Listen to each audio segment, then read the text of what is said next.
Let's kick things off in the Benton County Justice Center in Washington State, where a judge has found Gerald Hyde II guilty of methamphetamine possession. With the arraignment now over, he's being taken back to jail. Or is he?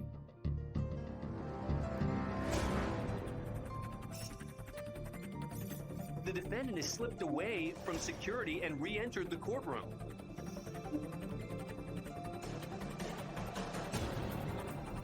He strips off his prison-issue shirt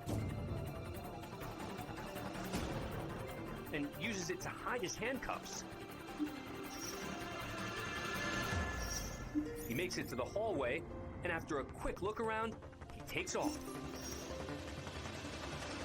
Along the way, he ditches the distinctive orange prison-issue shoes and continues barefoot through the courthouse. Quickly makes his way to the lobby till he exits straight through the front doors and out onto the street. All before anyone seemingly even noticed he was missing. But within 2 hours, police catch up with him hiding in a friend's house. He's immediately taken back into custody. A warning here.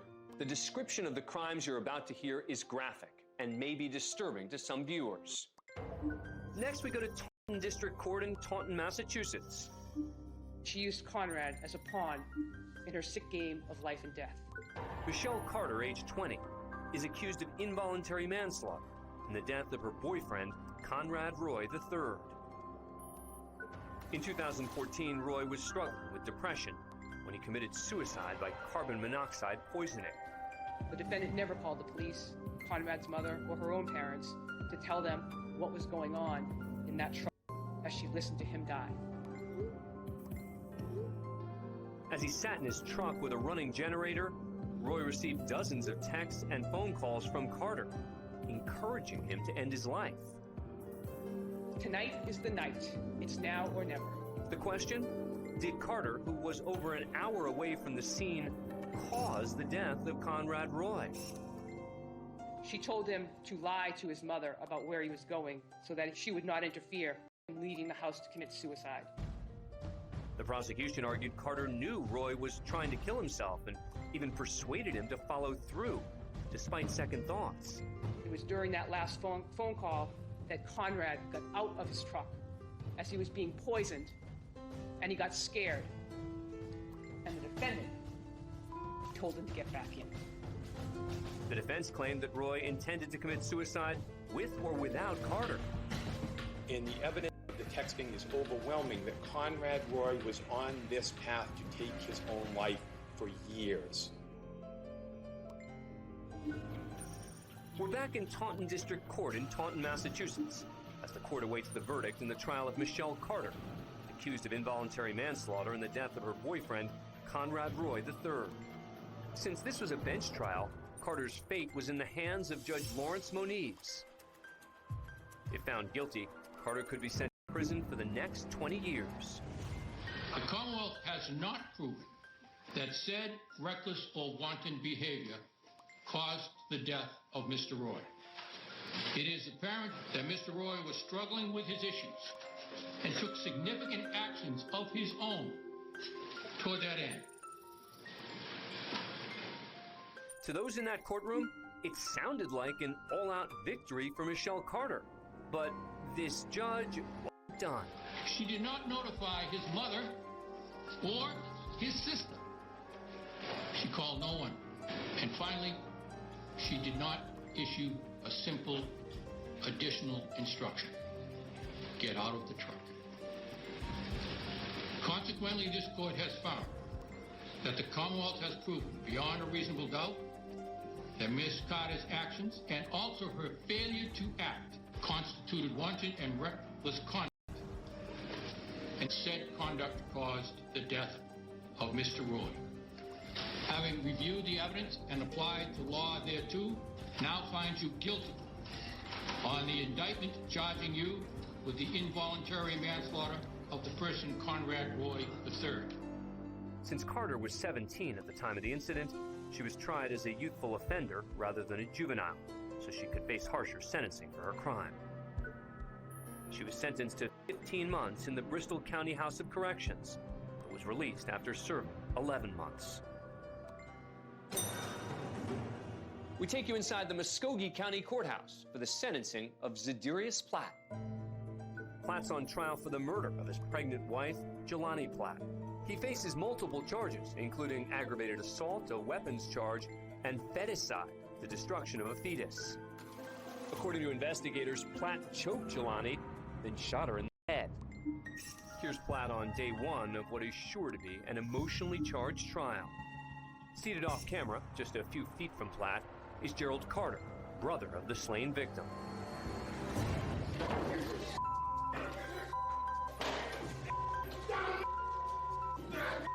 Officers restrained the devastated Carter, who continues to scream in anger and frustration.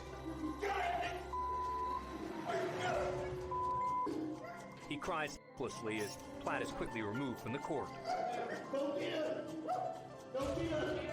Court officers hold Carter down, but he refuses to let up.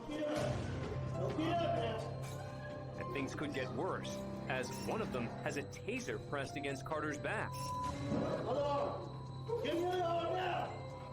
Eventually, the officer puts the taser back in the holster and tries his best to calm Carter down.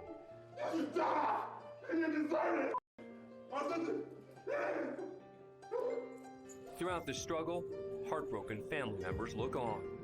Though things begin to settle, minutes after the initial incident, Carter's anguish can still be seen and heard by everyone in the courtroom.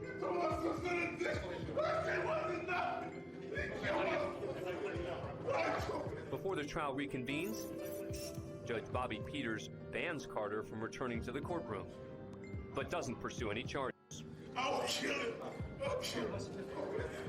The outburst has no effect on the prosecution's case, as the defendant is convicted on all counts. Platt sentenced to 2 consecutive life sentences, plus 5 years for the weapons charge, to be served in Dooley State Prison in Georgia. You need to come to the podium, please. Face the clerk and raise your right hand to be sworn. Our next stop is inside Circuit Court in Seminole County, Florida, where Judge Jerry Collins has ordered this woman, a victim of domestic violence, to appear before her. We are here in the matter of State of Florida versus Miles Maynard Brennan. The victim had been subpoenaed to appear in court a week earlier to testify against Miles Brennan, the father of her child, who she alleged had choked her and threatened her with a knife. But she failed to show up. As a result, the state dismissed the charge of dangerous exhibition of a weapon, and Brennan pleaded guilty to a reduced charge of simple battery. He served only 16 days in jail. So today, Judge Collins demands some answers from the victim who failed to show up when subpoenaed. You need to tell the court why I should not hold you in contempt of court. I can sentence you to jail. Your Honor, I'm very sorry for not attending last ones. I've been dealing with depression and just a lot personally since this happened. My anxiety is like... Why didn't you show up to court? My anxiety, and I'm just... You think you're going to have anxiety now? You haven't even seen anxiety. You disobeyed a court order, knowing that this was not going to turn out well for the state. Is it true what you told the police? Yes. Then why wouldn't you come to testify? I went to the domestic abuse class. I asked them to drop everything. I'm trying to move on with my life. I'm homeless now. I'm living at my parents' house. Everything has been shut off. I just sell everything I own. I'm just not in a good place right now. And violating a court order did not do anything for you. I hereby find you in contempt of court. I sentence you to 3 days in the county jail. While Judge Collins motions for the victim to be cuffed and taken away, Turn around. the distraught victim tries one last desperate appeal. Don't do anything. Please. You should have showed up. And you should have showed I have up. a 1-year-old son and I'm trying to take care of him by myself. But I'm begging you, please don't. Please. I've already issued my order. Her pleas have no impact. Court's in recess. But the tables will soon turn, and Judge Collins will have to answer for what she just did and said. Good morning. Welcome to the Florida Supreme Court. We're at the Florida Supreme Court in Tallahassee, Florida. A few months after a local news station aired footage of Judge Jerry Collins berating a domestic abuse victim for not showing up in court. You think you're going to have anxiety now? You haven't even seen anxiety. The Florida Judicial Qualifications Commission finds that Collins has violated the state's Code of Judicial Conduct. Today, she appears before the state Supreme Court to face the music in a televised public reprimand led by Chief Justice Jorge Labarga. Judge Collins, you violated the Code of Judicial Conduct. It occurred when you berated and belittled the distraught victim. The victim apologized for failing to appear, citing anxiety, depression, and a desire to move on from contact with her abuser. I'm trying to move on with my life. I'm like homeless now. Meanwhile, Judge Collins, you raised your voice. You disobeyed a court order. Used sarcasm. You haven't even seen anxiety. Spoke harshly and interrupted the victim. I'm not in a good place right now. And violating a court order did not do anything for you. I hereby find you in contempt of court. Collins, who admitted to the misconduct, stands silently as the tongue lashing continues for 5 long minutes. Conduct such as yours will not be tolerated. I cannot emphasize enough how intolerable your behavior was in this case. In addition to the harsh public reprimand, Collins agrees to take courses in anger management and domestic violence. But for some, that's not enough, as online petitions demanded she be removed from the bench. But she doesn't lose her job. Let's go inside the Jefferson County Court in Lexington, Kentucky, for the competency hearing of murder suspect Jerry Lawson. Lawson has had numerous prior outbursts in court. Prosecutors believe what you're about to see is all an act to avoid a trial.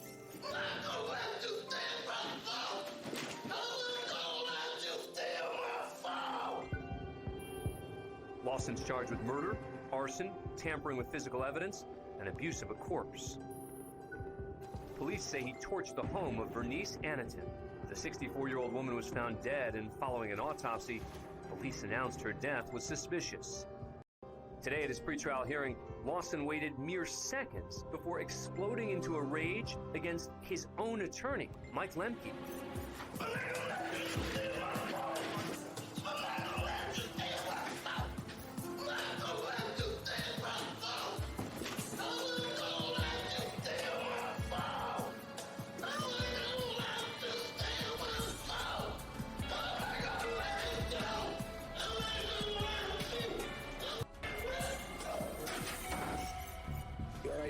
Yes, sir. Okay.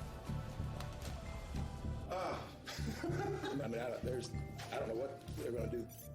Once things settle down, the prosecution explains they've seen this performance before, and just like previous times, they're not buying it. But the competency evaluations, there's been 2 of them, and Dr. Allen's diagnosis has been consistent from 2013 to now that he's malingering, and that all of this, and every time we come to court, is completely a show. The case has to go forward. Maybe, the next time it comes up, and that'll be true whether he needs to be restrained or whether he gets to stay out here or not. Despite Lawson's theatrics, the trial eventually took place. He was convicted on all charges and is currently serving up to 85 years in the Luther Luckett Correctional Facility in Kentucky. Next, we go to Portland, Oregon. Free speech or die, Portland. You got no safe place. This is America. Get out if you don't like free speech. That's Jeremy Christian, self-proclaimed white nationalist who's charged with 2 counts of aggravated murder and 1 count of attempted murder. In May of 2017, Christian began shouting racial and anti-Muslim slurs at a 17-year-old Somali girl wearing a hijab and her African-American teenage friend aboard Portland's MAX train, causing 3 bystanders to intervene.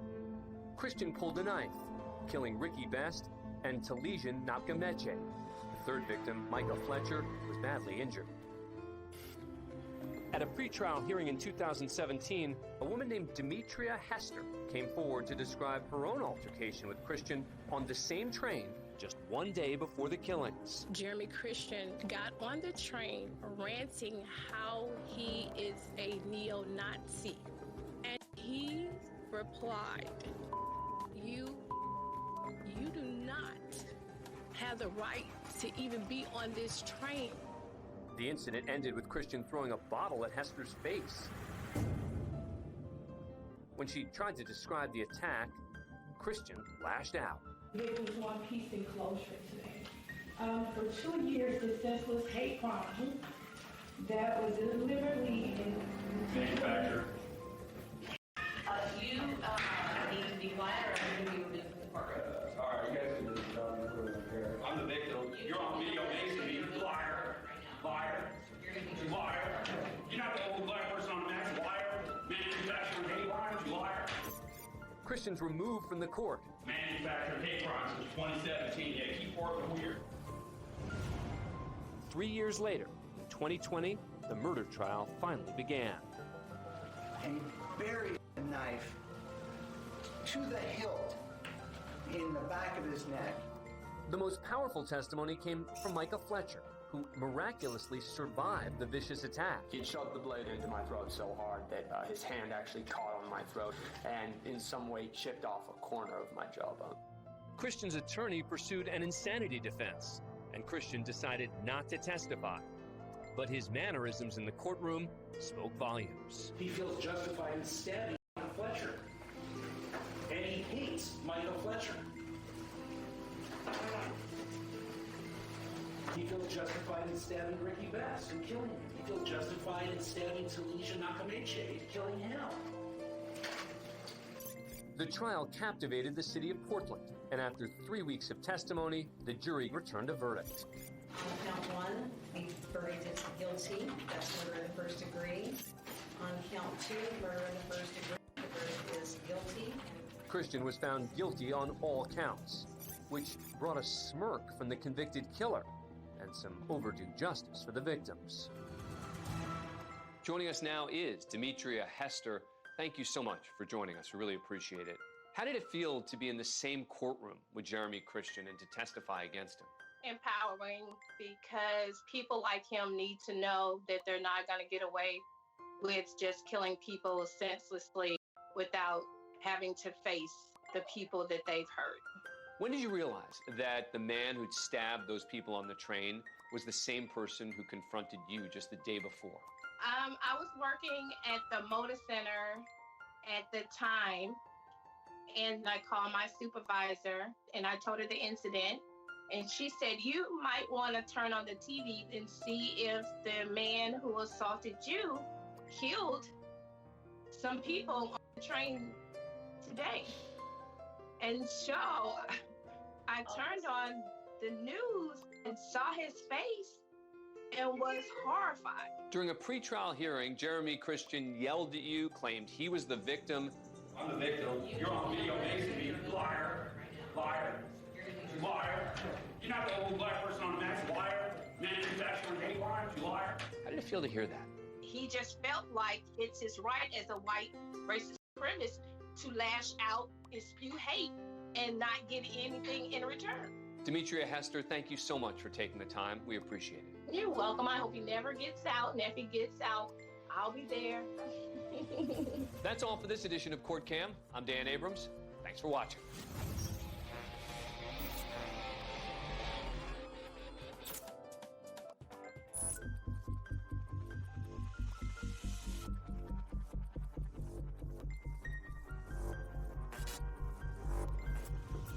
Hi, everyone. I'm Dan Abrams, and this is Court Cam. Call the buzzer. Call him.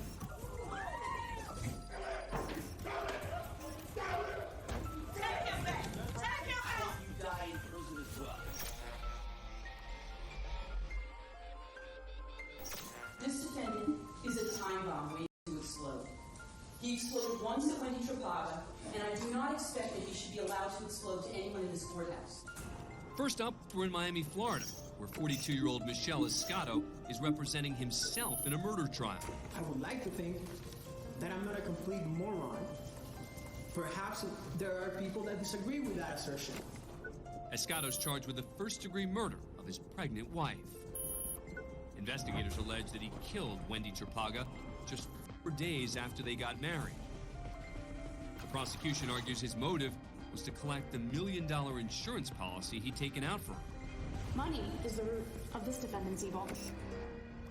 While still on their honeymoon, Escato allegedly beat his new wife to death using a tire iron before dumping her body in a Miami industrial park.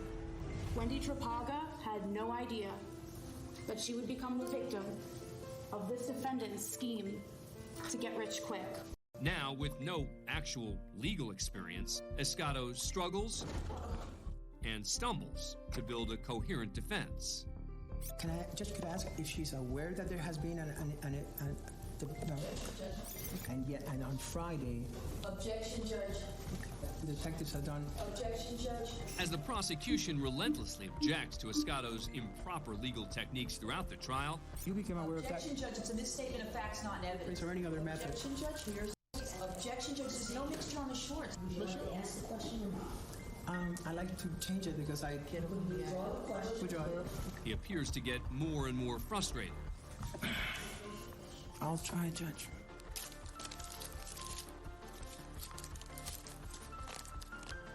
Then, while cross-examining an attorney for the victim's family, Escato asks how the witness knew for sure that he was guilty of the murder.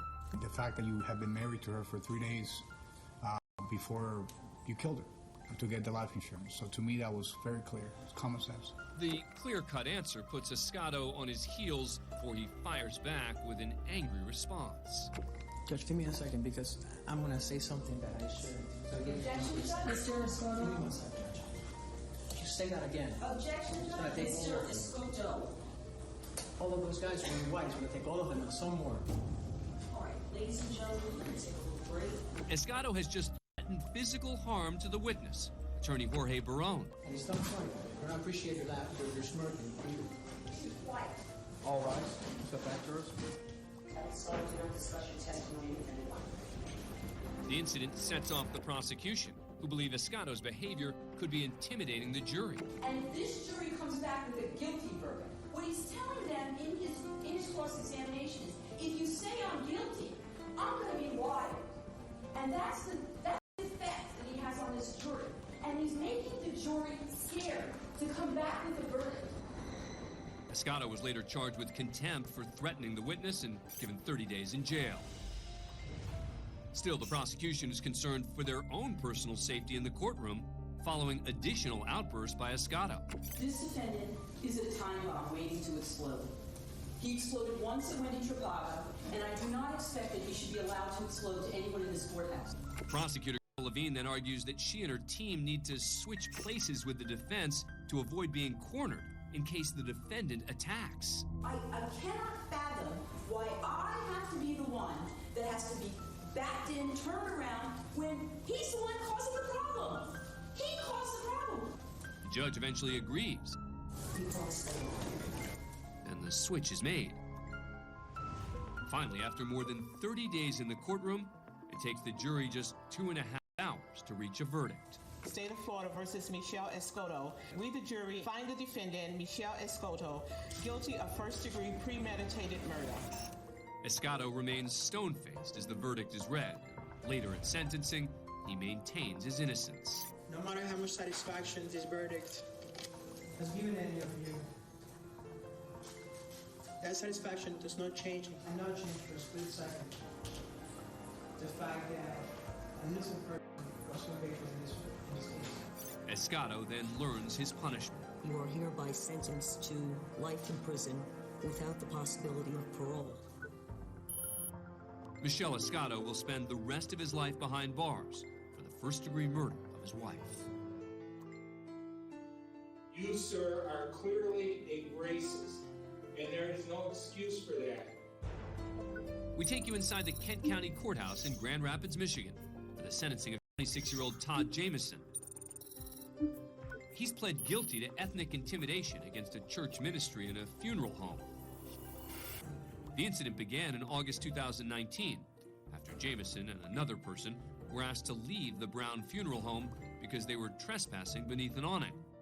The next day, through email and phone messages, Jamison threatened both the funeral home and the Brown Hutcherson Ministries, a predominantly black church just across the street. On the voicemails, Jameson threatened to shoot the first black person he saw. As part of his plea deal, Jameson agreed to a jail term no greater than 9 months. But when he goes before Judge Mark Trussick, he gets a little more than a slap on the wrist. This was an absolutely outrageous and unacceptable situation. You made outrageous racial slurs to the point where I couldn't even repeat them in this courtroom. You threatened these people. You talked about exterminating them. You talked about white supremacy groups. You, sir, are clearly a racist, and there is no excuse for that. And quite frankly, I've been doing this 35 years, and if I had to give a profile of who would be a mass murderer, that would be you right now. Paula Woods works at the ministry and was the first person to hear Jameson's hate-filled rant. Prior to receiving those calls, the church that I work in, we had an open door policy. We never locked the doors. People could come in and out. Since that time, they made a precedent that I keep the doors locked. And I just look over my shoulder every time I go to the church in fear for the threats that were made. And I just want them to know whether you meant them or not, the temperature of the world today and all the violence going on, it's just unacceptable. And I'm very sorry that you had to go through those things. Then it's Jameson's turn to address the court. I did not think about the climate of the world and how, things are happening, with insults and, all the bad, the shootings and whatnot. The judge is unmoved and goes beyond the suggested terms, sentencing Jameson to 16 months to 2 years in prison and a fine of $5,000. You're very lucky you're not looking at a 10 or 15-year maximum, because you'd be going to prison a lot longer than you will be today, sir. I hope you think every day while you're in prison about what you said and did.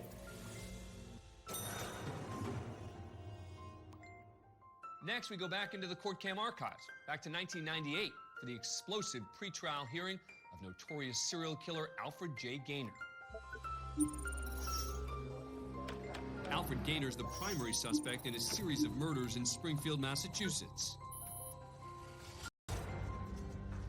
Gaynor stands accused of raping and killing 37-year-old mother of 2, Joyce Dickerson P., and 43-year-old Rosemary Downs.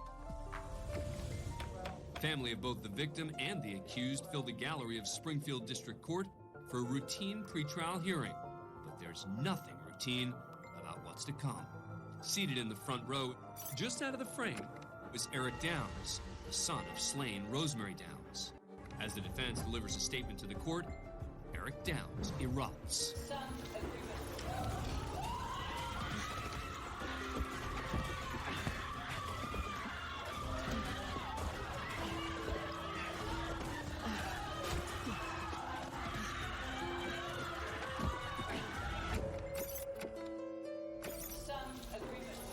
Downs ambushes Gaynor, pummeling him repeatedly before any of the guards have a chance to intervene.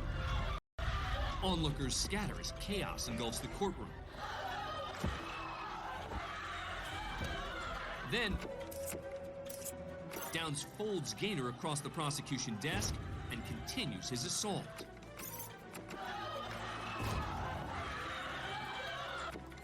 Gaynor's sister Kathy stops Downs from striking again, just long enough for a guard to usher him out of the courtroom. Both Eric Downs and the defendant's sister Kathy pleaded not guilty to assault for their role in the courtroom brawl. Alfred Gaynor was convicted in 2000 of murdering not only Rosemary Downs, Joyce Dickerson P., but 2 more women, Joanne Thomas and Loretta Daniels as well. He was given 4 life sentences with no chance of parole.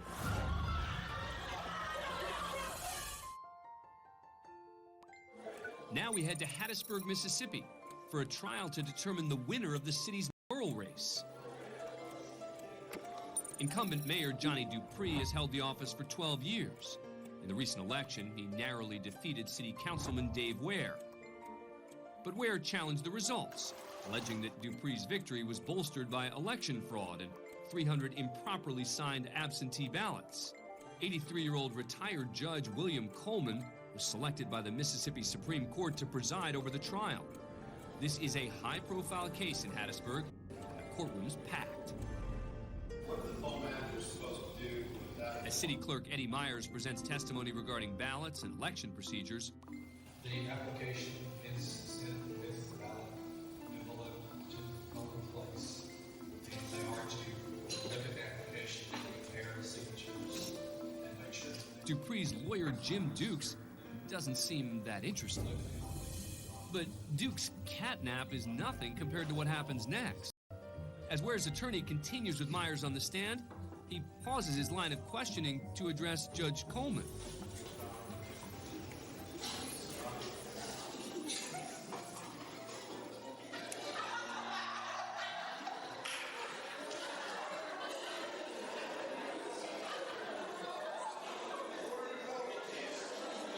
Like Dukes, the judge also took a snooze during Myers' testimony.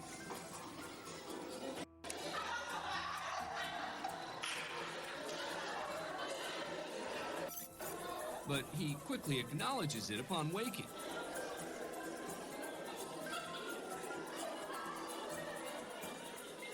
Finally, the bailiff delivers a beverage for Judge Coleman to help him get through the rest of the day. As for the trial, the jury initially returned a 9-3 verdict in favor of Dave Ware. But when Judge Coleman publicly polled the jury, an 8-4 split was revealed, prompting the judge to declare a mistrial, which led to a special election that Dupree would go on to win by 217 votes. For our next story, we go to Laconia, New Hampshire, for the arraignment of 24-year-old Ronnie Amadon. The charge? Criminal threat with a deadly weapon. The target of the threat? His mother. The night before, while at their home, Amadon became so upset that he threatened his mom with a double-edged axe. So what would cause a young man to raise an axe against his own mother? Arose out of an issue over his mother refusing to buy him cigarettes or not being able to afford to buy him cigarettes, and that upsets Ronnie. Yes, Amadon allegedly pulled an axe on his mom because she wouldn't buy him smokes. With his family, including Mom, watching from the gallery, the judge sets Amadon's bail at $5,000 cash. Court officers then approach to remove him from the courtroom.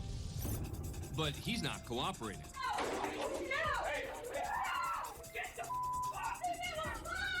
Amadon refuses to stand when officers attempt to pick him up. He kicks at them.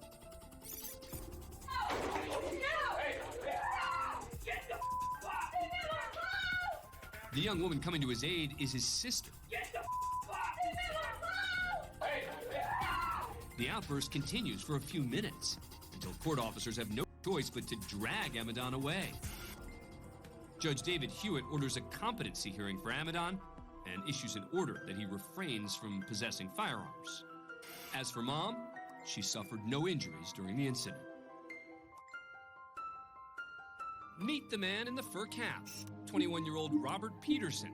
He's the person filming this footage as he enters the Kootenai County Courthouse in Idaho. That has to go through the X-ray machine if you want to come in this building. Peterson is a hearing for a minor traffic infraction, riding his bicycle at night without a light.